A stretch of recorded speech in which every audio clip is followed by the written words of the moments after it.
Bonjour à tous et bienvenue pour une nouvelle vidéo. On est sous le vent et dans le froid pour affronter un nouveau battle de Photoshop dans des conditions un petit peu différentes. Aujourd'hui, au lieu de faire un battle de Photoshop où on fait une illustration pour quelqu'un ou juste une illustration basique, ce qu'on va faire c'est qu'on va prendre un Pokémon, donc une illustration la plus basique possible du Pokémon, et on va juste le faire en mode réaliste. L'idée m'a été inspirée par Benny Productions, c'est comme la première vidéo que j'avais fait en illustration. C'est sur sa chaîne que je trouve les plus grosses inspirations en termes de concept.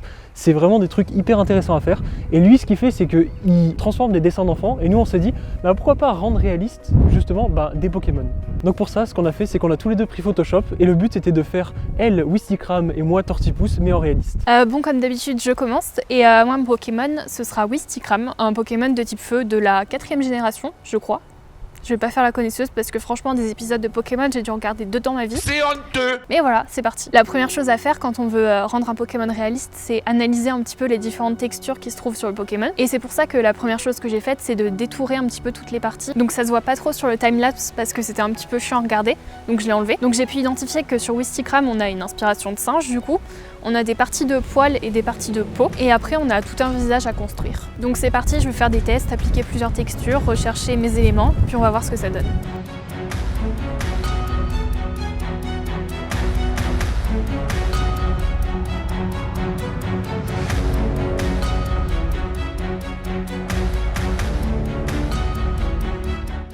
Du coup, première étape, j'ai placé toutes les textures, donc la peau, les poils, et ça rend plutôt bien, donc on continue. On y croit. Donc là, j'arrive à ma première difficulté, c'est que Wistikram a un visage très cartoon et pour le rendre réaliste, en fait, c'est pas possible. Donc franchement, j'ai une panne d'inspiration, je sais pas quoi faire. Et j'ai presque envie d'abandonner et de laisser ce battle Photoshop à Adam. Et bon, vu qu'il fait toutes ses vues grâce à moi, on continue. Hein. Non, du coup, je me suis dit, tant pis, on va faire un animal moche, mais mignon, vous voyez ? Donc c'est parti. Ce que j'ai décidé de faire, c'est de mettre des yeux de singe ultra réalistes qui n'ont pas du tout de rapport avec la forme originale des yeux de Wistikram.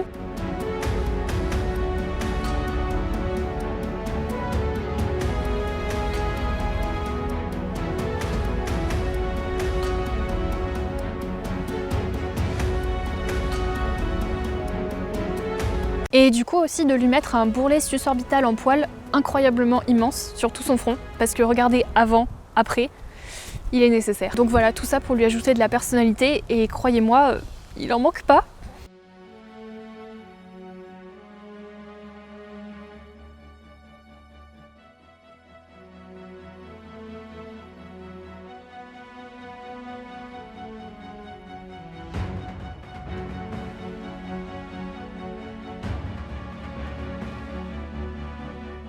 Donc voilà, on arrive dans une des dernières étapes qui consiste à ombrer tout le personnage pour le rendre vraiment réaliste. Donc pour ça, je vais juste foncer le bas du personnage comme si la lumière venait du haut.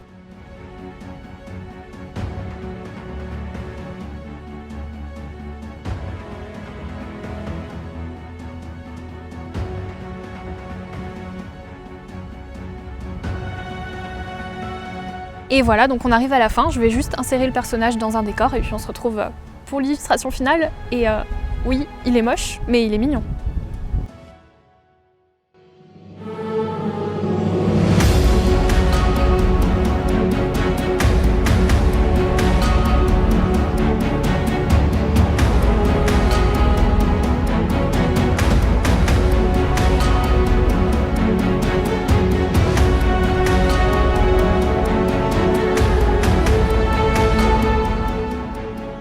Du coup, nouveau battle terminé et franchement j'aime trop ce qu'a fait Adam. Pour une fois, je vais pas survanter mon travail parce que je suis pas super fière de ce que j'ai fait. Je trouve ça quand même cool, mais je sais que c'est un peu dérangeant visuellement.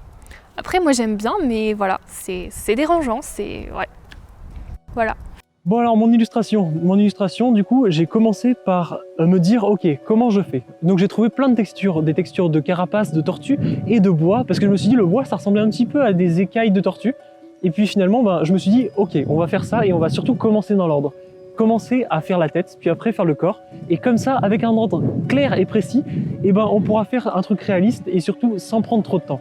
Le but c'était que j'avais 3 heures pour faire mon illustration dans la journée donc je me suis dit allez on rush et on réussit l'illustration. Donc là comme vous voyez j'ai mis des ombres un petit peu partout. J'ai essayé de coller le plus possible au truc sans perdre en réalisme et donc j'ai cherché vraiment genre un tronc d'arbre, j'ai cherché texture arbre pour faire une carapace, Et le but c'était vraiment de créer une tortue assez réaliste tout en gardant un type bois pour pas qu'elle soit trop dérangeante et qu'elle reste quand même dans le thème plante, son type. Et du coup voilà, c'est ça que j'ai essayé de faire avec Tortipousse. C'était le faire le plus réaliste. Et le problème c'est que je pouvais pas faire trop d'arrangements. Le but c'était quand même qu'on le reconnaisse. Donc j'ai essayé de coller un maximum. Après voilà, il y a toujours des trucs qui vont pas, des trucs où on se dit ah les yeux par exemple, comment faire pour qu'ils soient cartoonesques mais qu'ils restent là. Donc voilà le type plante avec des textures de bois, avec des textures de carapace pour que ce soit une tortue de type plante et que ce soit le plus réaliste possible. Le principal enjeu c'est de réussir à faire les ombres de façon hyper claire et précise pour que ça donne vraiment l'impression qu'il est éclairé dans la vraie vie.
Pour la fin, il suffisait de l'incruster sur un fond. Du coup, ce que j'ai fait, c'est que j'ai pris une image de fond basique. Ce que j'ai fait, c'est que j'ai réglé les couleurs pour que ça corresponde à peu près à mon Tortipousse. J'ai créé des rayons lumineux pour que ça l'intègre un peu mieux. Et le but, après, c'était de me dire, ok, cette image, ça pourrait très bien être un poster en me disant, voilà, ça c'est dans Detective Pikachu, un Tortipousse qui a été pris en photo. Et c'était un petit peu le but, c'était en mode le faire réaliste, alors qu'il n'y a pas de 3D, il y a juste un vieux dessin qui a été texturé à la main sur Photoshop. J'espère que mon dessin vous a plu, et j'espère que vous nous direz encore en commentaire laquelle vous avez préféré, et que cette fois-ci ce sera la mienne. Parce que la dernière fois on avait fini sur une égalité, et donc j'ai vraiment hâte de savoir si cette fois-ci j'ai réussi à prendre vos cœurs et à les convaincre. Bon, voilà, normalement, vous avez vu les deux illustrations sur un petit peu de musique, et peut-être d'ailleurs que vous les voyez encore pendant que je parle, et c'est à vous de choisir. Comme d'habitude, un duel de Photoshop, c'est jamais bien sans compétition. Le duel implique la compétition, et donc j'ai besoin de vous pour voter. Toujours comme d'habitude, je vous demande de voter dans les commentaires en likant soit le commentaire de Victoria, soit le mien, et l'illustration qui aura le plus de likes, cette fois-ci, vous ne la recevrez pas par la poste, on n'a pas les moyens. Et puis écoutez, on est des clodos quand même, hein. On tourne dans des champs de merde, hein, genre vraiment. Donc voilà, en tout cas, j'espère que la vidéo vous a plu, que vous allez voter pour l'illustration qui vous plaît le plus, que vous constatez peut-être qu'on fait des progrès sur Photoshop et que ça nous amuse toujours autant. Alors moi je vous dis à la prochaine pour une nouvelle vidéo. Et merci d'avoir regardé. Et à bientôt.